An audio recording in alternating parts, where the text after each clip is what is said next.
everybody. So I'm extra geeked. I just came from early voting. Yay, me! I'm so excited. I just put in my vote for Barack and Biden, so I'm extra geeked about that. But you know, the early voting line was not as bad as I thought it was going to be, but it did take about an hour and a half for me just to get through and be done. However, while I was in line, I saw these two people standing there, this girl and this boy, because they look really young to me, and I wind up striking up a conversation because they sounded kind of goofy. I mean, obviously they sounded their age. So turns out they're about 24, 25, and everything is funny, and the conversation just, I don't know. I didn't know where it was going. But the point is that I wound up striking a conversation with the guy. And I asked him, you know, if he was in school and what he was doing. And he was telling me that they graduated from UNC. Both of them, they were communications majors. And when I asked him, what is he doing now?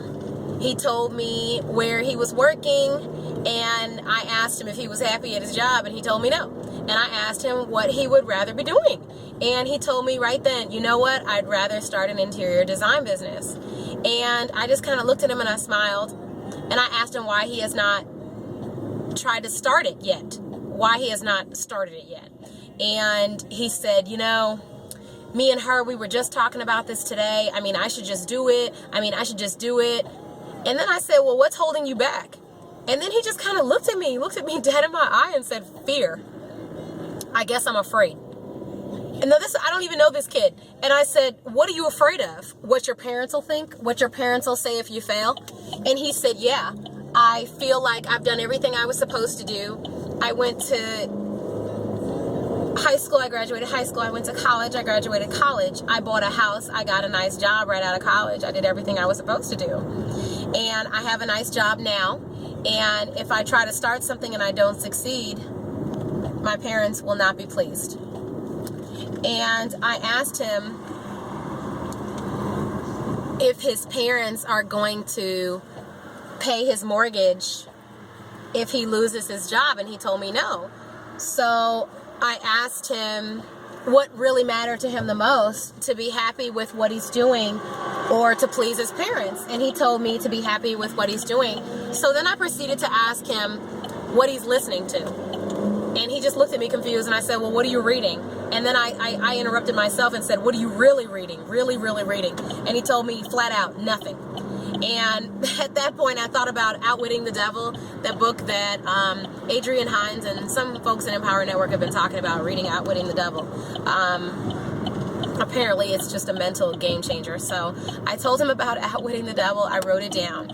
Then I asked him why he has not bought a domain name and started a website if he's trying to become an interior designer. And he just looked at me and shook his head and started laughing. And I said, okay, you have no excuse. And he said, no. And I said, yeah, you're just holding yourself back, right? No one else is holding you back. I mean, it was just very interesting because I felt like if I had been too direct, he would have said something, but I kept interjecting myself and kind of giving him a little debriefing, like, look, if this is too much, you know, I know we just met, just let me know and I'll back off. And he was like, no, I need it. I haven't gotten a kick in the butt from anyone. I guess no one cares enough. And at that point, I just told him, I said, you know, this is so funny because we're on this motivational call every day for Empower Network. Maybe you just need a little kick in the ass. Maybe you just need to get on the motivational call. Maybe you should just try that. And he told me he was so open to just getting on the call one day and listening to it. So, bam, I mean, there you have it. That was very simple. Even if he doesn't sign up with Empower Network, I mean, some people just need a little kick in the butt, and some people just need someone to hold a mirror up to their face and let them know that they sound very fearful and that there's nothing really holding them back but themselves. So I just feel really good about that. I made a good connection with him. He was so sweet, and yeah, I just feel really good about that. So, but he definitely wound up asking me about Empower Network and what I'm doing, and I told him that I'm a mental health professional, but I'm not going to die in that field. I have to generate my own income from my own household and for my own household. I cannot live the rest of my life working for someone. So I guess that's just about it. I was just dying to make a video about it because I thought it was so real. And we were in that moment, and I just wanted to like record a video and have him on tape. I really did, but that was just too much. that was too much at the same day voting facility. It was just too much going on. But I definitely just wanted to put that out there. I'm really pleased about that. Oh my gosh, I forgot about something very important. So when I left, I checked my email and I definitely gained a new member. Yay me. So I made another $25 and then I got another power line payment today. So I made $55 today. Yeah, so I'm pretty excited about that. I made, I think, $50 yesterday and I made $55 today. So I'm extra geeked. I made $100 in 2 days. That's exciting to me. So go me. Yeah, just wanted to share that. Hope you guys have a great day. Click the link below if you want to get into Empower Network. Just stop dilly-dallying around, make a decision, get in, and I'll see you on the other side. Okay? Click the link below. Bye.